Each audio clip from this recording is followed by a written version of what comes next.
Preste muita atenção no que vou te dizer agora. Dizem que o mundo gira, mas para algumas pessoas ele capota.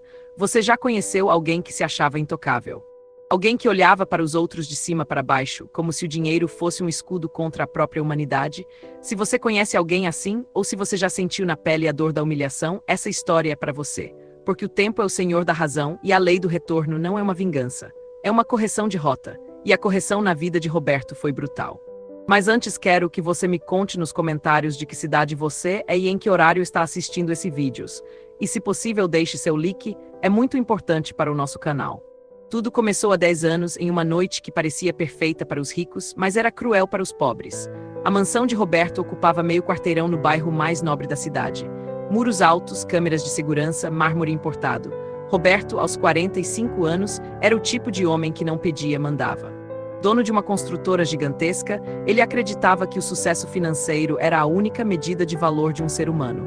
Para ele, quem não tinha dinheiro era porque não tinha esforço. Ele ignorava o fato de ter herdado metade de sua fortuna. Dentro daquela casa fria, trabalhava Maria, uma mulher de 40 anos viúva, com as mãos calejadas de tanto esfregar o chão que ela nunca pisaria como convidada. Maria não estava sozinha naquela luta. Ela sustentava seu pai, ou seu João, um jardineiro de 75 anos cujas costas já não aguentavam o peso da própria idade, e seu filho Lucas. O pequeno Lucas, com 8 anos, era um menino especial. Ele vivia em seu próprio mundo, com um grau leve de autismo que o fazia sensível a barulhos, mas incrivelmente apaixonado por música. Naquela terça-feira chuvosa, o clima na mansão era tenso. Roberto daria um jantar para investidores estrangeiros. Tudo tinha que ser impecável. Maria, o grito de Roberto ecoou pela sala de jantar, fazendo os cristais vibrarem na cristaleira. Maria correu da cozinha, secando as mãos no avental. O coração dela já disparava. Trabalhar para Roberto era viver em constante estado de alerta. Pois não, doutor Roberto? Ela respondeu de cabeça baixa, evitando olhar nos olhos dele, uma regra que ele impôs silenciosamente. Olhe para isso aqui, ele apontou para um minúsculo arranhão no assoalho de madeira, quase imperceptível a olho nu. Eu pago uma fortuna para você e aquele velho inútil do seu pai cuidarem desta casa.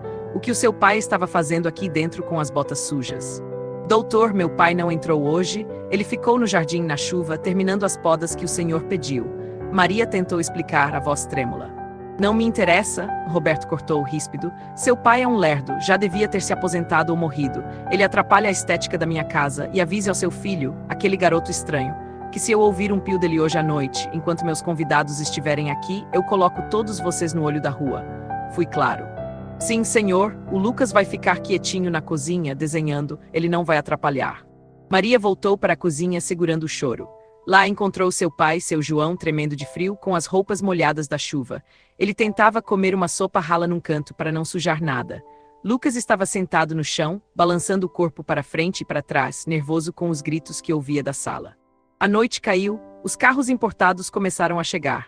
Homens de terno e mulheres com joias que valiam mais do que a casa inteira de Maria enchiam o salão.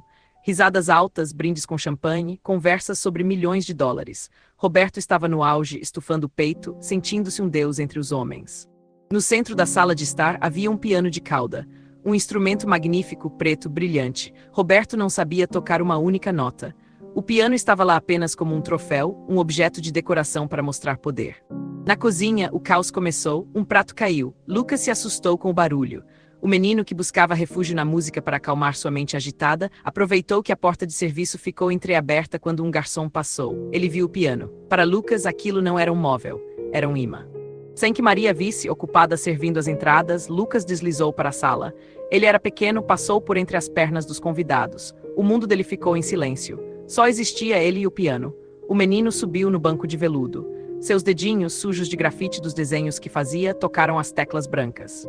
E então o som. Uma melodia pura, simples, mas perfeitamente afinada, cortou a conversa sobre ações e lucros. O salão silenciou. Por 5 segundos, todos olharam encantados para o menino prodígio. Mas Roberto não viu beleza. Roberto viu uma mancha. Ele viu o filho da empregada com roupas simples, tocando seu piano de R$200 mil. O rosto dele ficou vermelho, uma veia saltou na testa. A vergonha de ter sua perfeição invadida pela pobreza foi maior que qualquer compaixão. Roberto atravessou a sala com passos pesados. Ele não pediu para o menino parar. Ele agarrou Lucas pelo braço fino, com força desproporcional. Tira as mãos daí, seu moleque imundo, Roberto gritou, puxando a criança. Lucas gritou de dor e susto. O som foi horrível. Maria, ouvindo o grito do filho, largou a bandeja na cozinha e correu para a sala, esquecendo qualquer protocolo. Solta ele, doutor, por favor, solta meu filho. E Maria se jogou aos pés de Roberto, chorando. Os convidados olhavam, constrangidos, mas ninguém fez nada. O dinheiro compra o silêncio de muita gente. Roberto olhou para Maria com um nojo que gelaria a alma de qualquer um. Ele não soltou o menino. Ele arrastou Lucas até a porta da frente, com Maria agarrada em sua perna, sendo arrastada junto pelo chão encerado. Eu avisei, Roberto rosnava. Eu disse que não queria essa gente diferenciada na minha sala. Vocês contaminam o ambiente. Ele abriu a porta principal. A chuva lá fora era uma tempestade torrencial, raios cortavam o céu. Doutor, está chovendo granizo, não faz isso, Maria implorou. Pelo amor de Deus, para onde a gente vai a essa hora? Seu João, o velho jardineiro, apareceu na sala, apoiado em uma vassoura, tentando defender a filha e o neto. Seu Roberto, tenha piedade. Piedade é para os fracos, João, e você é um fraco. E Roberto riu uma risada seca e cruel. Com um empurrão violento, ele jogou Maria e Lucas para fora, nos degraus de pedra molhados. Em seguida, empurrou o velho João. O idoso perdeu o equilíbrio e caiu feio, batendo o quadril na calçada fria. Minhas bolsas, nossos documentos. Maria gritou da chuva, o cabelo grudado no rosto, abraçando o filho que chorava copiosamente. Ficam como pagamento pelos danos morais que vocês me causaram hoje. E Roberto gritou de volta. Se eu ver a cara de vocês na minha calçada amanhã, eu chamo a polícia e digo que vocês tentaram me roubar. Desapareçam. E então veio o som mais doloroso daquela noite. Não foi o trovão, foi o som da porta de madeira maciça batendo na cara deles. O som da tranca girando, o som da indiferença. Lá fora, na escuridão, sob a chuva gelada, Maria abraçou seu pai caído e seu filho traumatizado. Eles não tinham dinheiro, não tinham casa, não tinham agasalho. Naquela noite, enquanto Roberto voltava para seus convidados, abria um vinho de R$ 5.000 e fazia piadas sobre limpar o lixo. Ele não sabia, mas tinha acabado de assinar sua sentença.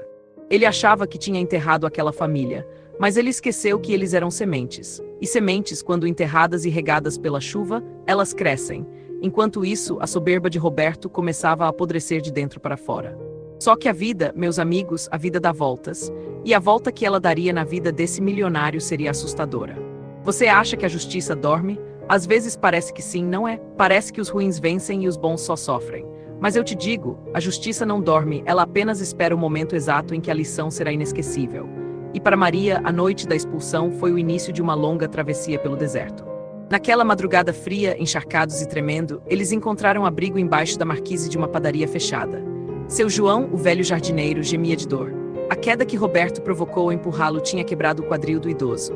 Maria, com a roupa do corpo colada na pele, abraçava o pai de um lado e o filho do outro, tentando transferir o pouco calor que lhe restava. Lucas não falava nada, apenas balançava o corpo, traumatizado com os gritos daquele homem mau. O socorro só veio pela manhã. Uma ambulância pública demorada lotada, no hospital a notícia foi dura. Seu João, com a idade avançada e a imunidade baixa, pegou uma pneumonia forte por causa da chuva somada à fratura. Ele resistiu por 3 dias. Na última noite, no leito de um hospital público, ele segurou a mão de Maria. A mão dele era áspera do trabalho, mas o toque era de veludo. Filha, ele sussurrou com a voz falhando, não guarde ódio no seu coração. O ódio é um veneno que a gente toma esperando que o outro morra. Deixa o doutor Roberto com a consciência dele, se aqui ele tem uma, cuida do Lucas. E lembre-se da receita da massa, aquela que sua mãe fazia. É o ouro que eu deixo para você. Seu João fechou os olhos e descansou. Ali, ao lado do corpo do pai, Maria não chorou de desespero. Ela chorou de promessa. Ela enxugou as lágrimas, olhou para o filho Lucas sentado na cadeira de plástico do corredor e jurou: ninguém nunca mais vai humilhar a gente.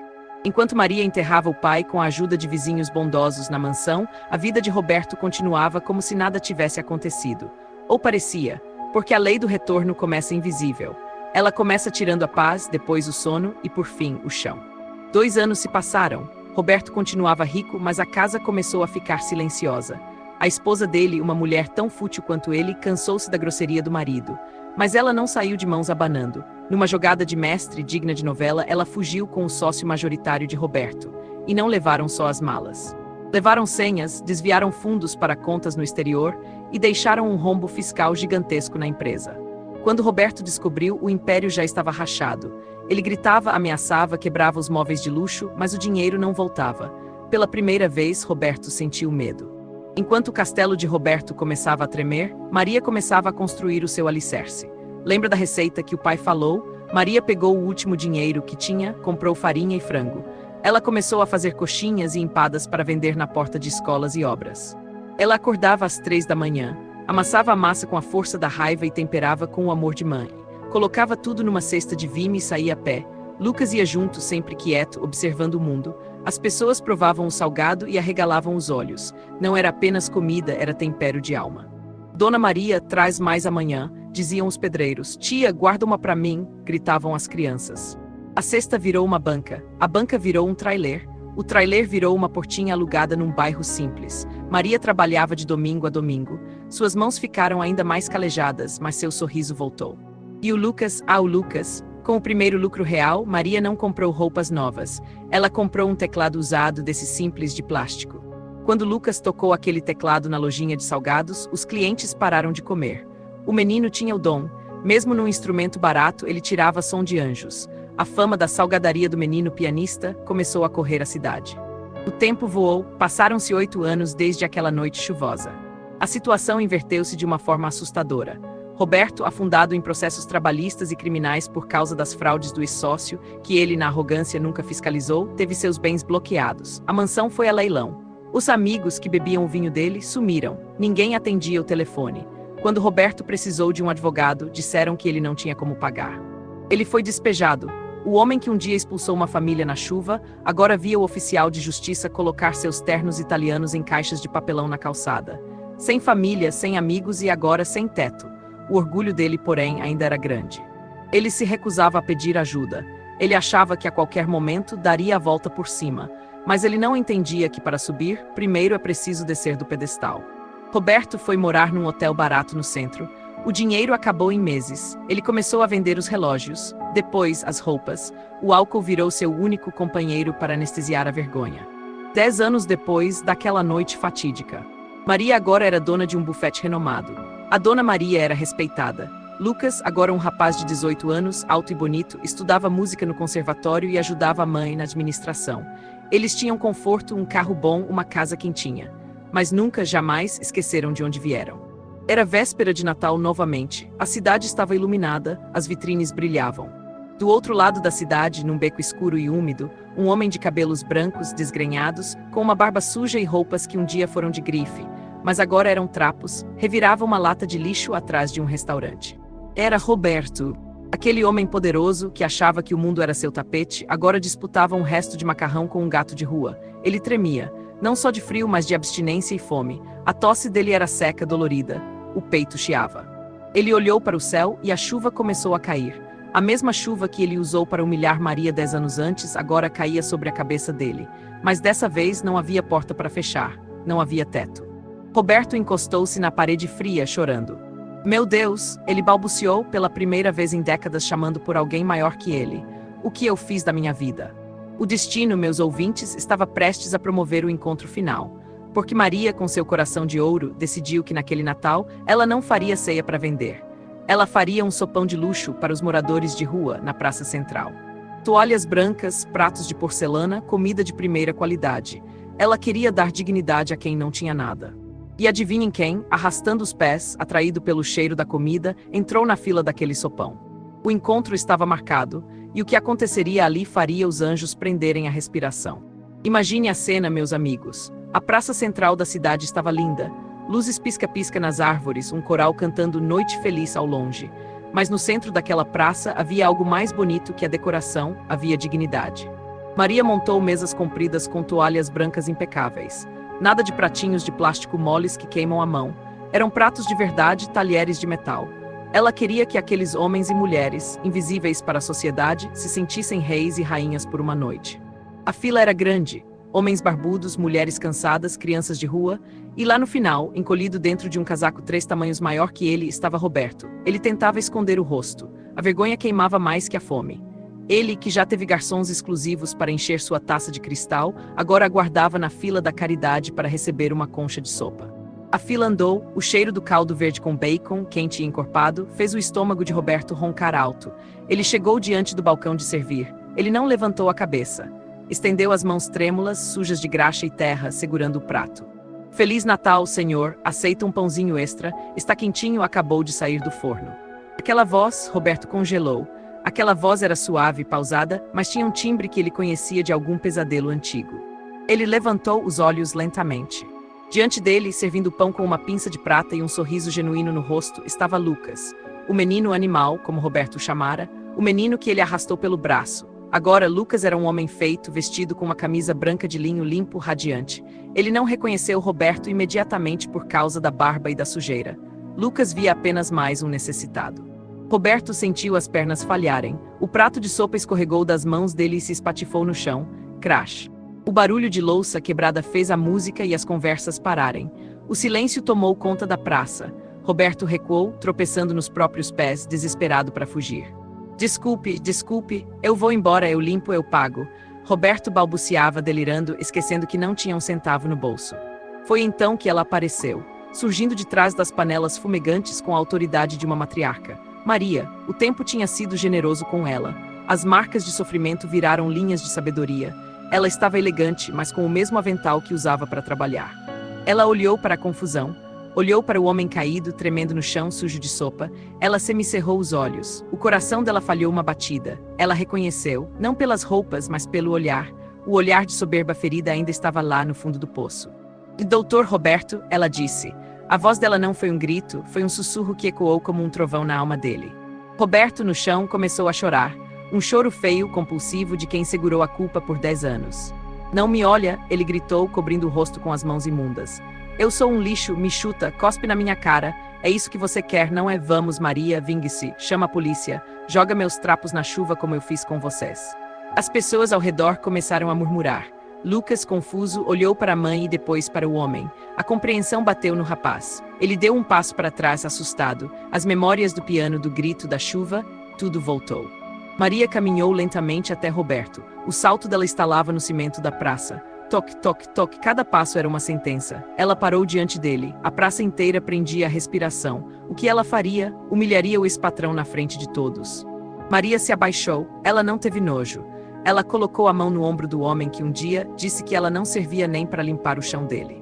Levanta a cabeça, Roberto, ela ordenou firme. Ele obedeceu, soluçando, os olhos vermelhos encarando a mulher que ele destruiu. O senhor tem razão numa coisa, Maria disse, autossuficiente para quem estava perto ouvir. O senhor merece todo o desprezo. O senhor matou meu pai um pouco mais cedo com aquela friagem. O senhor traumatizou meu filho. O senhor me fez dormir na rua. Roberto baixou a cabeça, esperando o golpe final. Mas, Maria continuou, e a voz dela embargou, se eu te chutar agora, Roberto, se eu te humilhar enquanto você está no chão, qual será a diferença entre eu e você? Se eu pagar o mal com o mal, eu me torno sócia da sua escuridão. E eu, Roberto, eu sou filha de seu João, e meu pai me ensinou a ser luz. Maria tirou um lenço do bolso e limpou uma mancha de graxa na testa dele. A lei do retorno já te cobrou, Roberto. Olha para você. A vida te tirou tudo para ver se sobrava alguma humanidade aí dentro. Eu não preciso me vingar. Deus já fez o trabalho pesado. Ela se virou para o filho, que ainda estava tenso. Lucas, ela chamou, pega outro prato e traz uma cadeira. O seu Roberto vai jantar sentado na minha mesa hoje. Mas, Lucas hesitou. Na minha mesa, filho, a gente não dá o que sobra, a gente dá o que tem e nós temos misericórdia. Roberto tentou recusar, eu não posso, eu não mereço. Cala a boca e come, e Maria disse com aquela voz brava de mãe que não aceita teimosia. Você vai comer, depois um dos meus funcionários vai te levar para tomar um banho e cortar esse cabelo e essa barba. Você está fedendo a azedume. Roberto obedeceu, comendo a sopa misturada com as próprias lágrimas. Pela primeira vez em anos, ele sentiu o gosto de comida de verdade. Mas o que o alimentou não foi a batata ou o bacon. Foi o perdão. Um perdão que ele sabia que não merecia e por isso mesmo era tão poderoso. Quando ele terminou, Maria sentou-se à frente dele. O olhar dela era de negócios agora. Amanhã, às 6 da manhã, esteja na porta do meu restaurante. Roberto arregalou os olhos. Para quê? Para pedir esmola. Não, eu não dou esmola para homem que tem 2 braços e 2 pernas. Você vai trabalhar. Trabalhar, Roberto gaguejou. Eu fui CEO de uma multinacional, eu não sei. Você vai aprender, Maria cortou. Preciso de alguém para lavar os banheiros e esfregar o chão do salão. Lembra que o senhor disse que meu pai não limpava direito, que a gente era incompetente? Pois bem, agora o senhor vai ter a chance de me mostrar como se faz uma limpeza impecável. O salário é o piso da categoria, mais vale transporte e almoço. Quer ou não quer. Roberto olhou para as mãos calejadas de Maria sobre a mesa. Mãos que venceram. Ele olhou para suas mãos finas e sujas, mãos que perderam. Eu quero, ele sussurrou, pelo amor de Deus, Maria, eu quero. O tempo passou mais uma vez. 1 ano, para ser exato. 1 ano desde aquela noite de Natal no sopão. Se você passasse hoje em frente ao restaurante Sabor de Maria, veria uma cena que desafia a lógica de quem só acredita no dinheiro. Eram 6 da manhã, o sol estava nascendo, pintando o céu de laranja. Na calçada, varrendo as folhas com um capricho de artista, estava um senhor de cabelos brancos, curtos e bem penteados. Ele usava um uniforme azul claro, com o nome Roberto bordado no peito.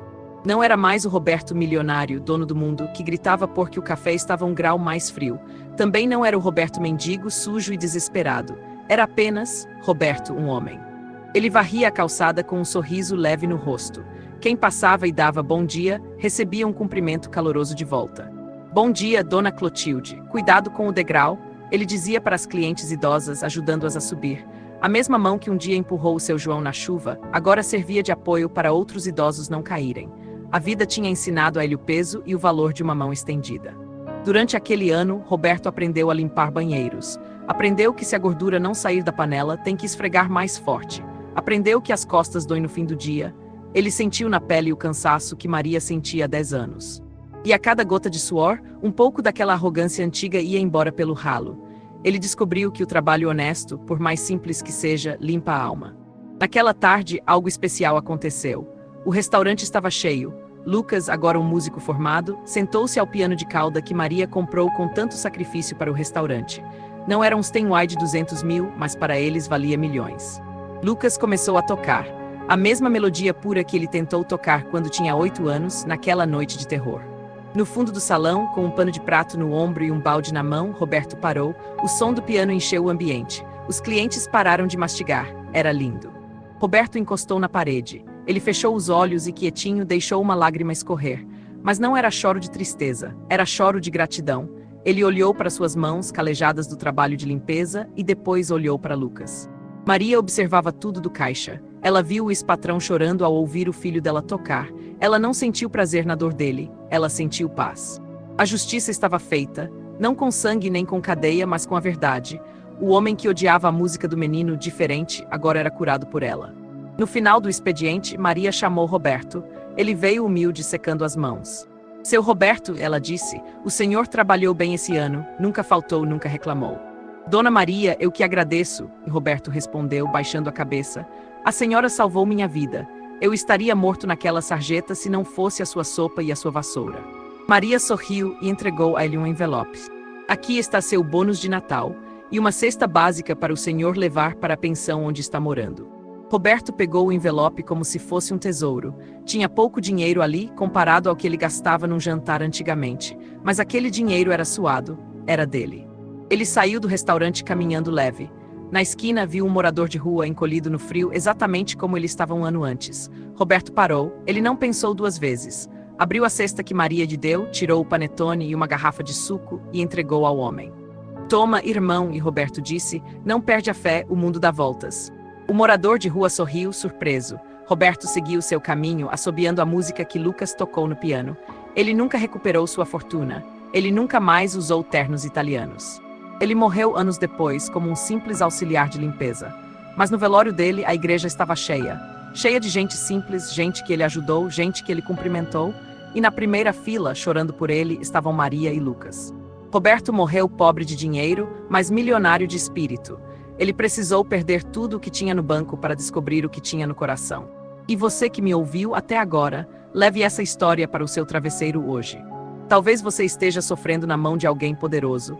Alguém que te humilha, que te diminui, que acha que você é pequeno. Não se vingue, não suje suas mãos. A lei do retorno não falha e não precisa de ajudante. Ela é matemática, é divina, é implacável. A vida é um restaurante muito organizado. Ninguém, absolutamente ninguém, sai sem pagar a conta.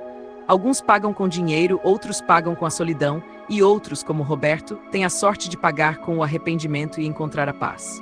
Seja como a Maria, trabalhe e persista, cuide dos seus, e quando a vida der a volta e colocar o seu inimigo aos seus pés, não chute, estenda a mão, porque a maior vingança contra quem te fez mal é você ser feliz e provar que a maldade dele não te transformou. Se essa história tocou seu coração, compartilhe com quem precisa ouvir isso hoje. O mundo dá voltas e a gente se encontra na próxima curva. Fiquem com Deus. Eu ave reached tiend of to teste.